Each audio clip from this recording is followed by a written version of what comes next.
Om Aganatimandasya Ganangana Salakya Chaksurun Militam Yena Tajmai Sri Gurave Namaha Sri Chaitanya Manobhistam Stapitam Yena Bhutale Swayam Rupakaramayam Darati Saparantikam Vandeham Sri Guru Siyata Parakamaram Sri Gurun Vaishnavam Sya Sri Rupam Sagadatam Sahagana Raganatam Vitam Samsadevam Sadvaitam Savadutam Parijana Saitam Krishna Chaitanya Devam Sri Radha Krishna Paran Sahagana Lalita Shri Vishakanvitam Shta Narayanam Namaskritam Naram Chaiva Narotamam Devam Sarasatim Vyasam Tato Jayodhyare Nashtapriyasho Bhadresu Nityam Bhagata Sevaya Bhagatiyotam Ashoki Bhaktir Bhavati Naistaki Nigama Kaparurgaritam Padam Shukamakaram Mita Sabyatam Pibata Bhagatam Rasama Mahora Horoshiko Bhavivakaham Krishna Swadam Apagate Dharmagan Vihishaha Karonasta Dusamasha Parana Kodionodidam Tamapiya Dabashuti Pishatam Vibosam Yapirana Vidam Vidaktan Prakyahidaho Maharanam Sankaishanavana Misandi Nanyadam Nama Om Vishnu Padaya Krishna Pasaya Bhutade Shrimati Bhakti Vedanta Swami Tanamane Namaste Saraswati Devi Gauravani Pacharine Nirvishesa Sanyori Praskada Desaran Sri Krishna Chaitanya Prabhu Nityananda Shri Advaita Gadadhar Shiva Sari Gaur Bhaktivinoda Hare Krishna, Krishna Krishna, Hare Hare, Hare Rama, Rama Rama, Hare Hare. Thanks for joining us, Malini PT. It's always nice to keep up with your activities over there in Malaysia. You're such a preacher, a book distributor, Prashadam distributor, such an enthusiastic grand disciple of Srila Prabhupada. It's nice to keep in touch with you. Thanks for regularly checking in. Also, Rupa Manjari, Manasa Ganga, Sundari Priya, I keep wanting to say Paki, and I noticed she also put us up on her WhatsApp group to let them know that we're broadcasting here on Wisdom Wednesday, September 9th, 2020. Thanks, shout out there. I don't think I'll wait till he joins us, Jimmy and Terry, to make this special announcement here. But I'd like you all to know that I've got something liquid here in case I succumb to a coughing fit like I did yesterday after talking for half an hour or so. Utah's a dry climate to start with, so your throat gets kind of parched. Good morning, Mary. Shout out to Reno. Patrick, how you guys doing? Unfortunately, we won't be out there this year. Or we would be there about now, about mid-September is usually when we do the Reno Festival of Colors, but that's called off. Sacramento, all the festivals are called off, postponed until next year. Rakesh, gee, Hari Bo, thanks for joining us. Jimmy and Terry haven't joined us yet, but they've noticed, if you look closely, I have chronically dry lips. It's also something Sundari Priya's noticed. She slips me a canister of chapstick every once in a while, but I think this is really the good stuff here. This came in a package all the way from Minnesota. It's called Natural Lips Protect. It's got matcha, it's got mint, all kinds of natural elements. So I just did this. Too bad Jimmy and Terry haven't joined us yet, or I could show them this, but time to launch into our philosophy. Also, Bill, good morning from Cathedral City.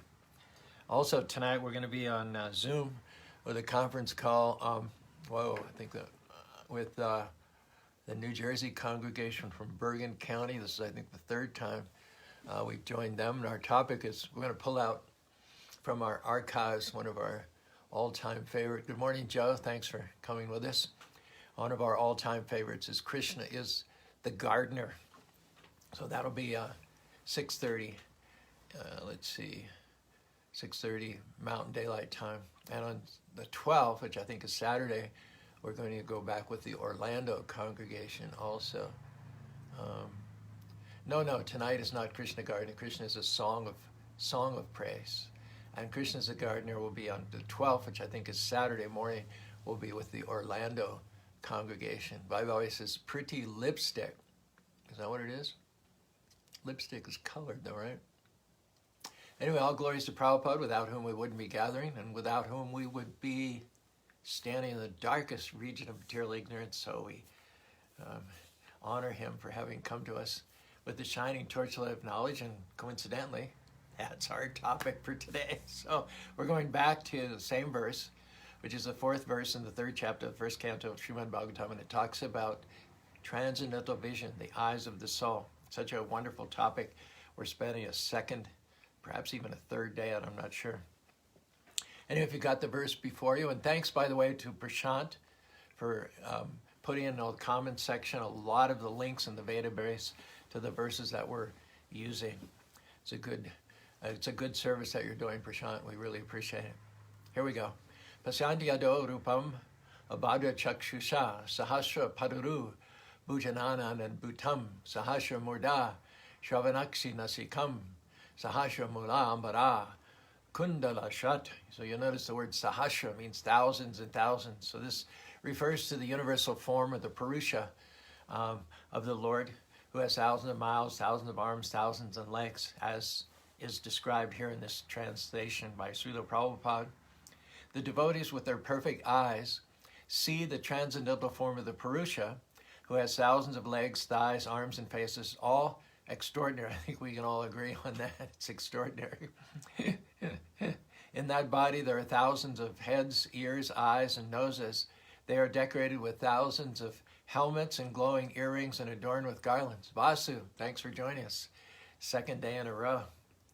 Appreciate it. Vasu and his wife Sudha moved from Boise a number of years ago and enriched our cultural fabric here in Utah with her Bharatanatyam dancing. So I didn't get a chance to finish the Purusha Shukta, which is one of my favorite verses, and I hardly ever get the occasion to chant it now because I don't do pujas. There was a period of a few years in my life at the time we opened this temple, and I didn't want to travel and sell cookies anymore. We stayed here and I did pujas. I was the only priest, such as I am, for the Utah community, and I was the go-to guy. Since then, we've had a lot of really well-trained priests in the Ganesh temple, and locally, even in Salt Lake City, we have Govinda Bhakta, who learned Hindi and Sanskrit from their childhood, unlike myself. But any puja contains this wonderful ancient hymn, the Purusha Shukta, and because it the translation so closely resembles this verse, I'm going to go through it today real quickly. There's about 17 verses. I'll do each verse and give you the translation. So you'll see the similarities between this and the verse that we're discussing today. Purusha Shukta is used when you offer 16 items to the Lord, beginning with a seating place, a welcome, water for washing his feet, yogurt and honey for eating, and so on and so forth. You accompany each item with one verse from the Purusha Shukta. There's 17 verses. And then when you do the fire sacrifice, you also chant Purusha Shukta and Shri Shukta as well. So here it is, and it's the oldest known hymn known to man. Sahasra sirsha purusha sahasraksa sabhase sabhamam vishato vira chadistadi sangalam. By the way, on our radio station, there's a wonderful version of this. There's a wonderful version of this by a rock group from England. And it's on KHQN Radio, which you can get anywhere in the world with Wi-Fi and an app like Simple Radio. And the group is called the Harrisons. Hari is a name for Krishna, and son means the son of Krishna, son of God. George Harrison, Prabhupada liked to think of his name with that meaning. George, the son of Krishna, the son of Hari. So this group from England is obviously a devotee group they're called the Harrisons, and they've got a wonderfully melodious, sonorous version of the Purusha Shukta, which comes up in rotation of our playlist on KHQN Radio here. Sahasra Yuga, Sahasrasya, Sahasraksa Pade, Sabhuma Vishato Vidyatadishtad Sangalam. The Purusha has thousands heads, thousands eyes, 1,000 feet spread all over the universe, and is beyond our ability to count his qualities. Purusha Vidagam Sarvam Yaksputam Yaksabhavyam Tamrita Dishesana Yarena Toroti. The Purusha is past, he's the future, he's the present, he's the Lord of deathlessness. He arises from invisibility, and he creates all nutrition and nourishment within the universe by which living beings are maintained. Idavansya Mahima Tojegamsya Purusha Parusha Vishabhutani Trivarashamidam Divi. The Purusha is much greater than any greatness that we can perceive or even imagine. And everything in this universe is but 1/4 of his creative potencies, and the rest, the 3/4 of his creative potencies, consist of the spiritual world, which is indestructible. It's beyond destruction. It's the world of safety. It's the world of shelter. It's the world to which the bhaktas aspire in all of their devotional practices. Hare Krishna, Krishna Krishna, Hare Hare, Hare Ram, Ram Ram, Hare Hare. By the way, I'm just going to pause here. Jimmy and Taruni, I noticed you've just come on. Look what I have here. It arrived in the mail yesterday. Thank you so much. You're so thoughtful. So you've watched me on these broadcasts and noticed cracked lips. So I have some very, very first-class stuff here. Thanks to Jimmy and Taruni, who considerately sent me 2 tubes all the way from Minnesota. Okay, continuing on here with the Purusha Sukta. Tashmad Virada Jayata Vira Jodi Purusha Sajatu Adirichata Pastid Bhumimito Param. From that Purusha was born the scintillating, ever-shining universes, and from that Purusha was born Brahma, the creator of this universe. All those emojis are going up there. Thank you so much. And he spread himself everywhere, and he created the earth and then the bodies of all living beings. Brahmanasham Kamashid Baharajanikuta Urutarashad Veshab Padam Sudamajayataham. His face or his head became the Brahmins. His hands and arms became the Kshatriyas, the warriors who protect society. His stomach and thighs became the Vaishyas, the mercantilists, and the farmers. And from his feet were born the Sudras, the laborers, workers, and craftsmen. Chanaman Manaso Jato Chaksusurya Mukadinda Chagnasha Pranadvayara Jayataham. From his mind was born the moon. From his eyes were born the sun. From his face was born Indra and Agni. And from his soul was born the air. Nabhya Shirantariksham Shishna Joshamavatyaram Padyam Bhumiti Sasate Tatalokamakapyam. From his belly button was born the sky. From his head was born the heavens. From his feet was born the earth, and from his ears was born the directions. And thus were made all the worlds, just by his wishing it, just by his thinking of it, the entire worlds came into being. Now, obviously, with our present, what Prabhupada calls materialized senses, we cannot perceive anything of this transcendent Lord who creates, pervades, and supports the entire material and spiritual creations, and yet who himself is apart from all of his creations. We cannot, with our materialized, contaminated, tainted senses, perceive the Lord, but that's not to say that we can't perceive him. We just have to take the right methodology. Our senses are meant to be, as Prabhupada says, rectified by the purificatory process of devotional service. When we serve the Lord under the guidance of a realized soul, a tattva darshanam, we can see the Lord by serving someone who has served his spiritual master, got the blessings of his spiritual master, and come to see the Lord. Someone who's seen the Lord can show you the Lord. Tadvidi prane pranena paripashnena sevaya upadeksanti te gyanam gyaninas tadvadarshanam. We're not saying you can't see the Lord. In the Bible, there's a statement, which is often quoted to me by Christians. When I get all excited and talk about seeing the Lord face to face, they say, oh, you can't see the Lord face to face. Because in the Bible it says, no man has seen the Lord. Oh, maybe in that time, in that place, in those circumstances, people were not cultured enough. They were not enriched enough by the practice of devotional service. So it may have been true that no man at that time in that place had seen the Lord. But the information we have is that it is eminently possible to see the Lord if you accept the right process. And the process is not to try to see the Lord with these material eyes, but to engage in the service of the Lord 24 hours a day under the guidance of a bona fide spiritual master, as one uses one's hands in the service of the Lord, as one uses one's ears to hear the glories of the Lord, one's eyes to appear for darshan before the Lord, one's nose to smell the incense and flowers, one's hands to clean the temple of the Lord and perform the arti. What happens is, within this material body, the original soul blossoms, blooms. Its spiritualized senses begin to manifest themselves. And it is stated in the Bhagavad Tesham Satata Yukyanam Bhajatam Priti Purvakam, serving the Lord with affection and without any interruption. Dadami Buddhi Yogam Tam Yenamambhya. Krishna gradually reveals himself to the purified vision of the devotees. So it is not unless and until one is engaged 24 hours a day in the service of the Lord, and until one's spiritual body within this material body is fully manifest. Example I've given in the past is that before the snake sloughs off its old skin, the new skin, the replacement skin, is already there underneath.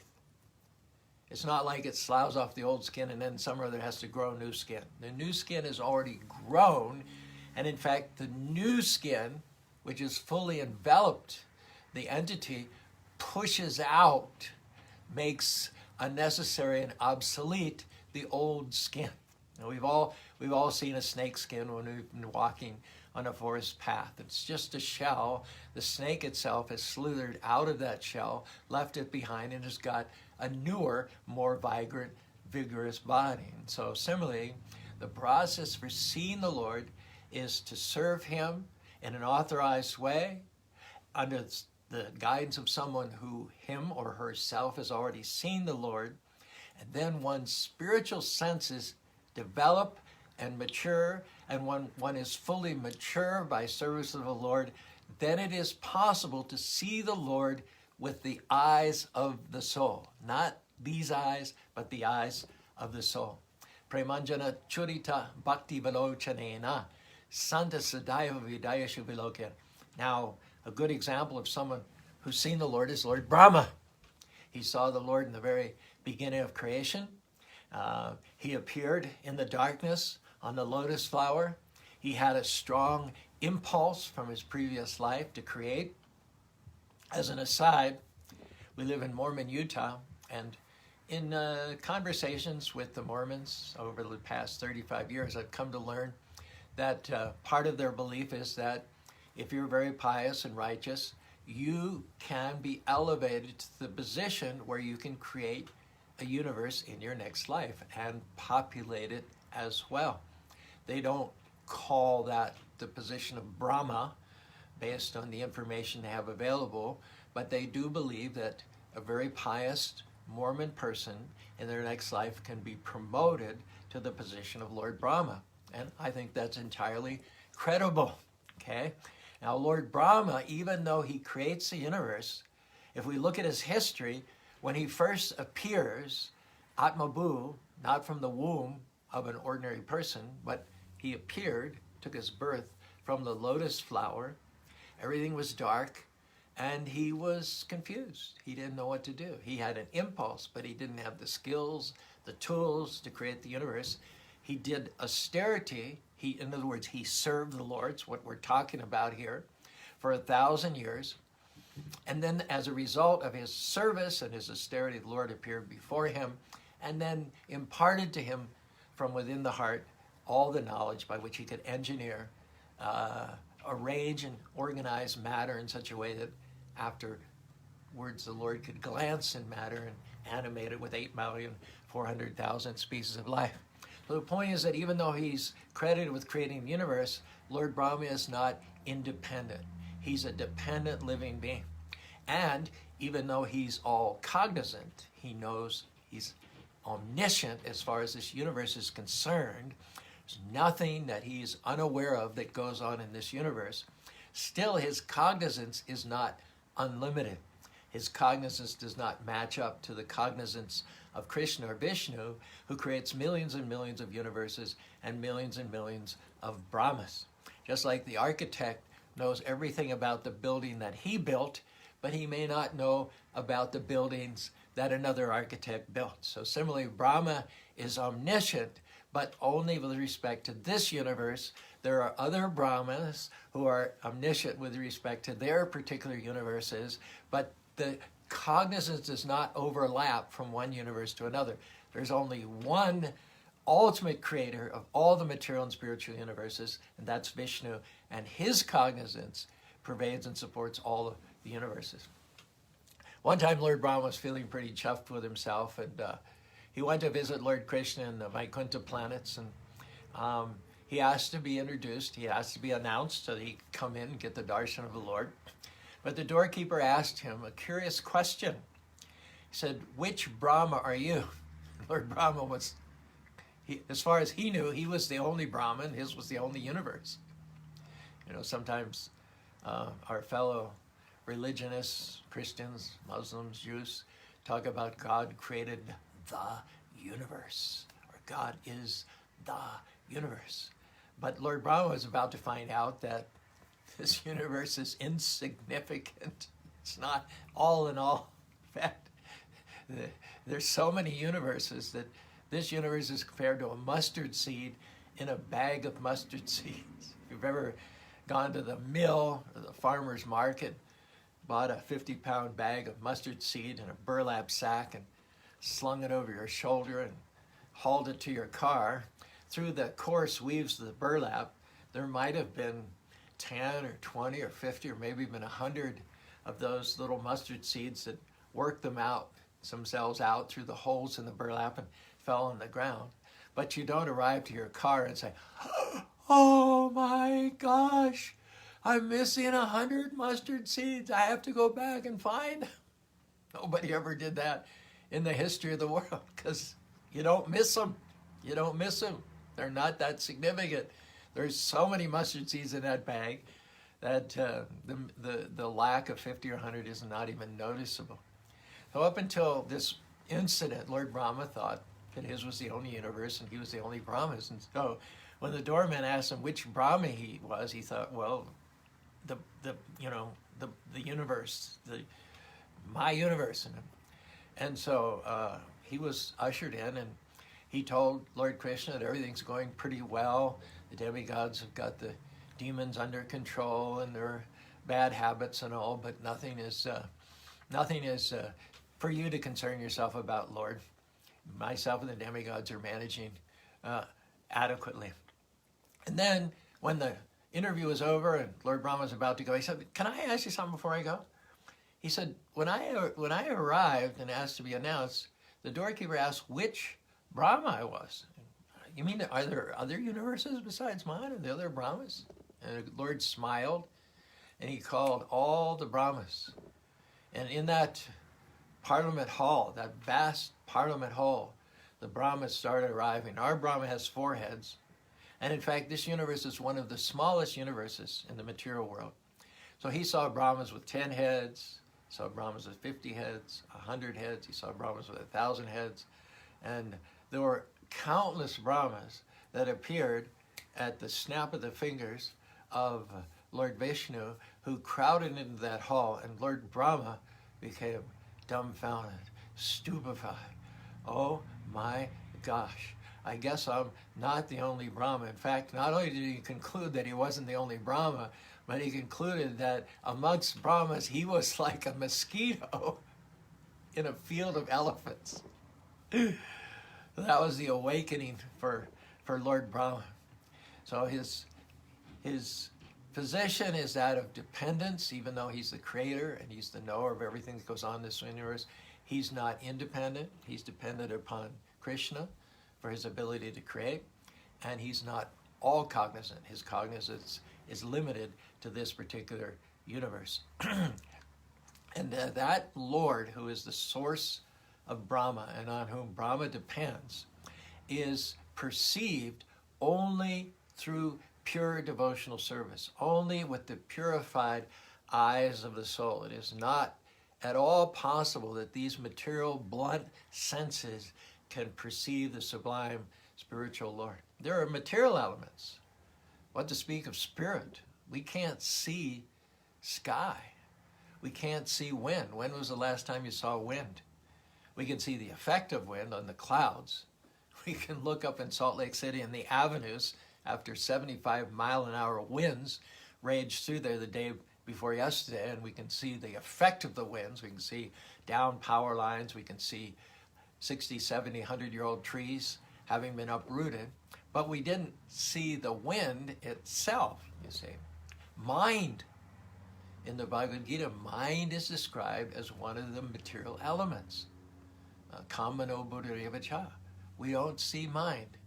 Yet the fact that we don't see the wind, we don't see the mind, doesn't cause us to doubt the existence of the wind and the mind. We just accept that these material eyes are too blunt. they're ineffective to seeing even subtle material elements, what to speak of spirit. And so you have to tinge your eyes with the salve of love. You have to, because, hey, I mean, the truth be told, these eyes don't see anyway, isn't it? Think about it. The eyes don't see. After the soul, the seer, leaves the body, the time of death, body's lying there, eyes are there, but they're unseen, glassy, filmed over, unfocused. It's kind of creepy, isn't it, to see the open eyes of a living entity who has died. You know, same eyes are there, but there's no longer any seeing. A lot of cardiologists have told us that they've been present at the time of people leaving their bodies, and they swear that looking to the eyes of a person while they're leaving the body, there's a time in which there's a light in the eyes, and then that light goes out. Just like someone leaves a room and they leave the room, and then oh, I forgot to. So you'll see a hand creep back into the room, and the light switch goes out like that. So they literally see at the time that the soul leaves the body, the light goes out of the eyes. And after having made that point, I mean, I have no choice in the matter. I think I should give you a few lyrics of my rap song about the soul. What do you think? How about some little encouragement there, guys and girls? A few emojis, and then I might launch into our little rap song about the presence of the soul. Good morning, Thomas. Good morning, Shringatirta. Oh, yeah. Great. You guys are effusive. You guys are abundant. You're impulsive. Here we go. When I look in your eyes, I see a shining soul. When I look in your eyes, I see a spirit soul. I see a soul that's never born, a spark that never dies, yearns to fly back home, back to the spiritual skies. From dust you come, to dust you go. What's not spoken of the soul? This body, like a set of clothes, wears out and gets disposed. Flame of light and love gives life to the machine. Candle never snuffs, subtle, sublime, unseen. For the soul there's no beginning, ending there's none. Small in the atom, brighter than the sun. When I look in your eyes, I see a shining soul. When I look in your eyes, I see a spirit soul. I see a soul that's never born, a spark that never dies, yearns to fly back home, back to the spiritual skies. Hare Krishna, Krishna Krishna, Hare Hare, Hare Ram, Ram Ram, Hare Hare. A few verses from the Bhagavad Gita. Nenam chendanti sastri, nenam dadati kapaka, na chenam sadyantiro, na society maruptaham, na jayate midyate vakadacham nayam utpada bhavita jonito sasato yamparano nahanyate hanyamane siryare. Avirasi titanbidi yanisavamidam tena shakamanam sirim vidanti manavaham.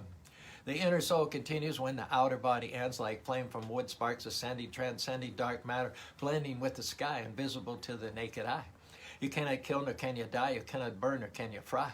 The soul cannot be scorched by any blaze, no water can drown the spirit, no wind can make it fade. You cannot cut another nor can you bleed. The soul is eternal, unborn, a seed, indivisible, indestructible, forever free from birth, death, old age, and disease. Yet howsoever turned or tossed, the soul can never itself exhaust. Seated in the heart, beating its drum, powering everyone brighter than the sun, soul's superior force lives on and runs its endless course in God's unlimited universes. Yeah, let's go, gang, let's go, keep it coming. Dehishmo, Nehinoshmin yata, Dehi Komaramya, Tata de Huntara Proptia Dilis Tatan Moyate, Avinasi Tatan Vidi, Yanasavamida, Shakamana, Sidim Venantin Manavaha. As a cloud is seated on air, so spirit supports the flesh. Take away the living force, it's just chemicals lying there, a corpse naked and bare. Not a twitch or wiggle, not a subtle wink or giggle. Can't tickle it or puzzle it with a riddle. Deaf, blind, mute, dumb, numb. Can't reward it, can't ignore it, can't restore it. Deader than a doornail, stiffer than a board. Only thing of return it, burn it, bury it, earth to earth, dust to dust, ash to ash. Infirm body versus immortal soul. Learn the difference, conquer ignorance, make a spiritual choice, sing out, give voice, rejoice. Make some noise for the spiritual force. I say Hari, you say Krishna. Hari, Hari. I say Krishna, you say Krishna. Krishna, Krishna. I say Hari, you say Hari. Hari, Hari. I say Hari, you say Rama. Hari, Hari. I say Rama, you say Rama. Rama, Rama. I say Hari, you say Hari. Hari, Hari. Hare Krishna, Krishna Krishna, Hare Hare, Hare Ram, Ram Ram, Hare Hare, Hare Krishna, Krishna Krishna, Hare Hare, Hare Ram, Ram Ram, Hare Hare. Thanks for joining us, Kurt. Kurt gave me the name of a musician who specializes in rap music, so I hope to put some real good dance music to that song and unveil it when we have our next live mass gathering next spring. But thanks a lot, and I'm just so thrilled and excited about all your appreciation in the form of those emojis. Good morning, Sanjaya. Kurt, yes. All right.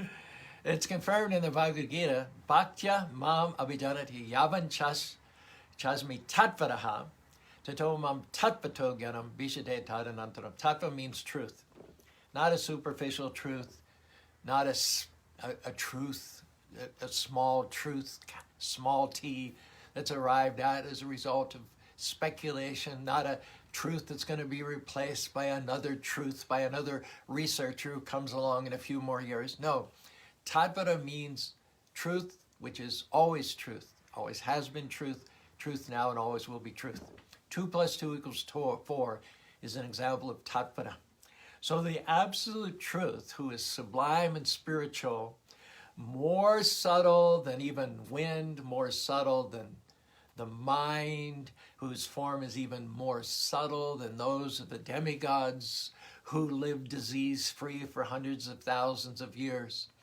That Supreme Personality of Godhead, the Tattva, the absolute truth, is not perceived by any other process involving the mind or the senses, but only by the pure, unalloyed effort of the soul to serve the lotus feet of their spiritual master, and consequently to please the Supreme Personality of God. Krishna gives the key to Arjuna, and through Arjuna he gives all of us the key to achieve the summum bonum, the highest perfection of life. The translation of that verse by Srila Prabhupada is, one can understand me, Krishna is speaking, as I am, the Supreme Personality of Godhead, only by devotional service, and when one is in full consciousness of me by such devotion, he can enter into the kingdom of God. So the word vishate means enter into me. But this should not be misinterpreted to support the monist theory that after liberation, after purification, we become merged with and non-different from the Lord. No, this does not support the theories of the impersonalists that we become one with the impersonal Brahman. Vishate means that one enters into not only the world of the Lord, but specifically enters into the planet of the Lord in one's own individuality in order to continue to engage and render service to him. Many impersonalists, because they need to do something, they serve a deity, they worship a deity at home, they render service to the Lord. But their ultimate aim is purportedly to go beyond the Lord and to merge, to become indifferentiated with the impersonal aspect of the Lord. And therefore, their service, which they do, is motivated and it's not pure. They're serving a deity, but the idea is they think they can get beyond the form of the Lord, which is essentially an offensive position.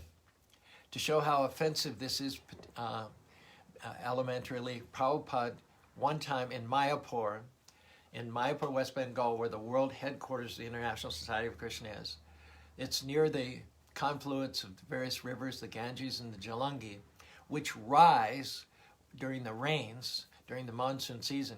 So the main road there is built up high. It acts as a buttress against the rising waters during the rainy season. So when you go from our temple to take a bath in the Ganges, you have to ascend and then descend the road and then go out onto the flat plains. So one time Prabhupada was, he wanted to descend down the side of the road. He leaned on the arm of one of his young 25-year-old disciples, and the disciple allowed Prabhupada to lean on him while they're going down this 45-degree angle. However, Prabhupada made my point at the bottom of the hill. He then rudely pushed away the helping arm of the devotee. And the devotee was shocked. Well, that's gratitude for you. And Prabhupada smiled and he said, this is what the impersonalists do. They use the worship, they use the service of Krishna to try to get beyond Krishna.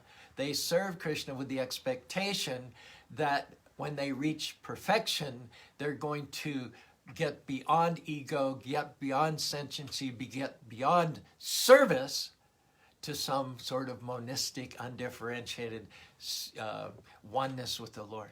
But that's not what was indicated when Krishna says, Vishate tad anantaram. No, he's talking about retaining your individuality, entering into the spiritual world with your siddha sarup, your purified, liberated form. An example is given in one of the commentaries by Ramanujacharya that a green bird enters a green tree. The green bird doesn't enter the green tree to become one with the tree. He sees some nice fruits, some apples, some peaches, some cherries. So the green bird enters the green tree, not to become one with the tree, but to enjoy the fruits of the tree. And after he's enjoyed the fruits of the tree, then he flies out of the tree, and at no point did he relinquish his greenness. At no point did he merge his greenness into the overall greenness of the tree.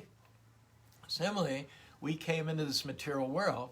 We're created as individuals, and Krishna asserts in the Bhagavad Gita, Mamaivam sa jiva loka jiva bhuta sanatana.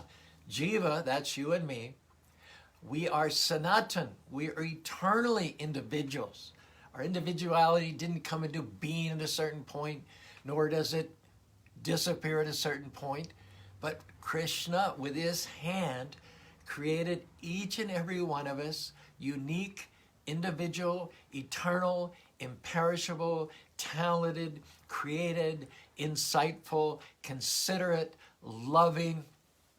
That's how we are created, and we are eternally that way. And so when Krishna talks about becoming one with him, he's talking about having served him here down on earth, practice devotional service, kind of as a dress rehearsal. We serve the Lord, we do arti, we maintain the deity in the temple, we observe the festivals, we do our japa, we cook the food. And you know what? When we vishade tad anantara, when we become one with the Lord, we don't stop all that. It doesn't all disappear. We continue doing what we've been doing down here. We continue doing in the spiritual world. Therefore, what we're striving for is unmotivated service. The devotees, trained up properly by a bona fide spiritual master, do not serve the deity of the Lord, do not keep an altar in their homes with some ulterior motive in mind. Bhakti Yoga means to serve the Lord now in order to get more service in the spiritual world. It means to do the arti, to offer the prasadam, to cook the food, to make the flower garlands, observe the festival, associate with devotees, so that you can continue to do the very same things in the afterlife. And if there's something that we aspire for, it is certainly not to merge. It is certainly not to lose our individuality, but it is to improve the quality of our service, to deepen the love and affection for the Lord with which we do the service. That's the aspiration. That's the oneness that the devotee talks about. To have no separate interest from the Lord. Iha yasya hare dasya manasa kamana gira nikilashpi avashtato jivan mukta sauchare. One is considered liberated, even in a physical body, if one's mind, intelligence, false ego, energy, words, wealth, is 100% devoted to the Lord.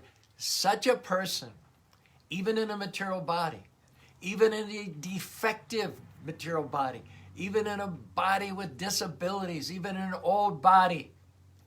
Jagannath Das Babaji was such a liberated soul, the guru of Gorkishore Das Babaji.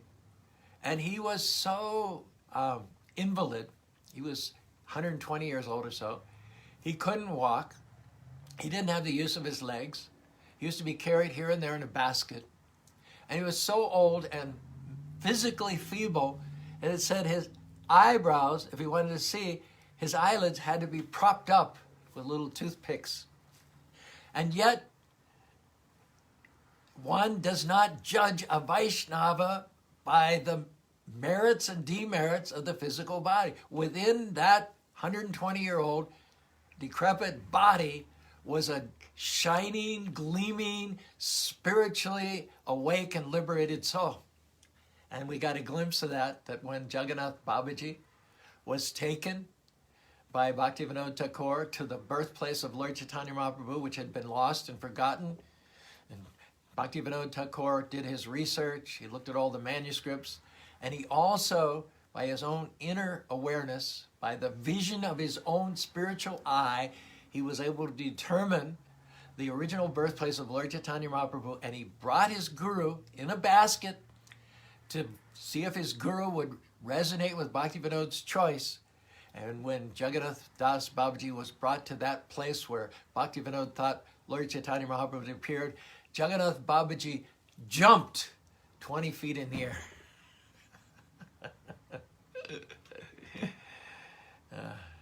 When Krishna says one becomes one with me, he means one in purpose, that one has no separate interests from the Lord. And the example is given that the impersonalists are very fond of talking about comparing ourselves to a drop of water. We some or other got separated from the ocean, and some other in illusion we started to see ourselves as separate and unique and individual. But when we merge, we'll give up all that illusion, all that self-delusional images and conceptions. And they love the example of saying that the drop of water will merge and become one with the ocean, forget about all this individuality nonsense. Another example is that the rivers merge and become one with the ocean, that when the river flows into the ocean, then the atoms and molecules of the river become indistinguishable from the atoms and molecules of the river. They like to speak in that way, and that's where they get their pleasure. However, the liberation of the devotee is in their full spiritual body. They don't just merge into the light of the Brahman, but having served the Lord and awakened and matured their inner spiritual self, they leave this material body and go back to the spiritual world, enter into the spiritual world with their form to live deep in that spiritual atmosphere, engage in the service of the Lord. If you want to use the analogy of the impersonalists, they say the drop of water merges back into the ocean, becomes one with the ocean. But even then, it can't stay. As the sun beats on the surface of the ocean, heats up, and again, that drop of water leaves the spiritual atmosphere, so to speak, just as water is evaporated, and then it ascends and becomes part of a cloud, and then it goes back over land. So that impersonalist who achieves that type of liberation can't even stay in the Brahma Jyoti. Eventually, due to boredom and inactivity, he again is called back to take birth in this material world. But such is never the case with a liberated devotee. Such is never the case with a devotee who returns to the spiritual world in his form. And the example is given that in the ocean, aside from all the drops of water that comprise the ocean, there are aquatics who have bodies, huge whales, alligators, saltwater alligators, barracudas, sharks, tumangilas, man of war, and they all are embodied and they live deep within the ocean. Their residences are in the ocean and they move here and there. They take nutrition, they have relationships. There's an entire world, wealth of relationships and activities and variety for those who have their bodies deep in the ocean, which is not accessible to just the drops of water. So the devotees' type of liberation is different from the liberation of the monists and the impersonalists. Devotees serve the Lord here on earth, and after leaving this material body, ascend to the eternal kingdom of God, to the lotus feet of the Lord, to continue serving him in the same way, with the same procedures and the same processes and the same rituals and the same lifestyle, the same culture. The only difference is that we get deeper and deeper and deeper and deeper and deeper and deeper into that service. Good point to conclude today, wouldn't you agree? Thank you for so much for those emojis, for joining us on Wisdom Wednesday. Anjali came in at the end, but she says she's going to catch us on the replay. Thank you, Prashant, and thank you in advance for any links that you may have put up there as well. Thank you, Taruni and Jimmy, for my lip balm, so you need not see the not exactly attractive sight of me here before you with cracked lips anymore. Yuda, Pratam, a regular, thank you so much. Let's see, Paki, also a regular, appreciate it. Sanjay. All right. So that concludes, Bill, yes, Manasaganga. Again, it's a joy to be with you Monday, Tuesdays, and Wednesdays. We'll be back tonight with a talk called Song in Your Heart, based on our Sunday Feast archives with the congregation from Bergen County, New Jersey, at the invitation of my old friend Ramachandra Das. We'll have several also sessions, Zoom sessions on the weekend, Saturday night at 7 o'clock, as well as Sunday at 5:15. We'll be on with the Krishna Light Show at 1 o'clock Sunday on Mountain Daylight Time. And also, I think on Saturday, I'm not sure the time, but we'll post a poster. We're going to be on with the Orlando congregation also Saturday morning. So as difficult as the pandemic is and as trying as the lockdown is, I'm finding it not so bad. And I hope that we're helping you to cope as well with our sanghas here. Thanks so much. We'll see you, if not sooner, next Monday morning for Motivational Monday. We'll talk about the next verse here in sequence in the Srimad Bhagavatam. And until then, don't forget to chant Hare Krishna, Krishna Krishna, Hare Hare, Hare Rama, Rama Rama, Hare Hare. Yeah. I'll just wait for the fireworks to end here. Woohoo! Thank you, thank you, thank you.